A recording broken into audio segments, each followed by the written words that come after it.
চিত্রনায়িকা শবনম বুবলী হঠাৎ করে জানালেন নিজের নতুন ইচ্ছার কথা। ভবিষ্যতে কৃষিকাজে মনোযোগ দিতে চান তিনি। বলেন, ফুল ফল শাকসবজির চাষ করব, হাঁস মুরগি গরু ছাগল পালবো, কারণ প্রকৃতি একটু বেশি সুন্দর, তাই প্রকৃতির খুব কাছে থাকতে চাই।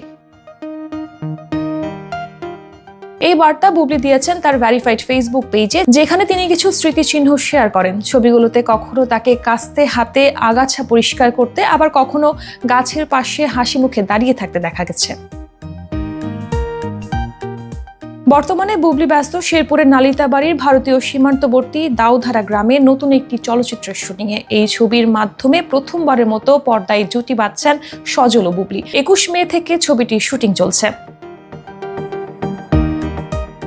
2016 সালে বসগিরি দিয়ে ঢালিউডে অভিষেক হয় বুবলীর। এক দশকে তিনি 23টির মতো চলচ্চিত্রে অভিনয় করেছেন। এই সময়ে শাকিব খানের সঙ্গে করেছেন 12টি সিনেমা, যার মধ্যে সর্বশেষ ছিল লিডার আমি বাংলাদেশ। এরপর এখন তিনি নিয়মিত কাজ করছেন অন্য নায়কদের সঙ্গে।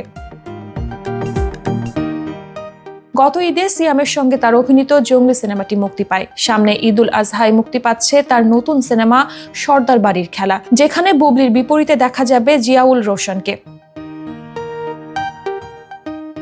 অভিনয়ের পাশাপাশি এবার বুবলীর জীবনে যোগ হয়েছে প্রকৃতির প্রতি টান ও কৃষিকাজের স্বপ্ন। বিনোদন জগতে এই নতুন রূপে বুবলীর ভাবনা ইতিমধ্যেই আলোচনায় রয়েছে।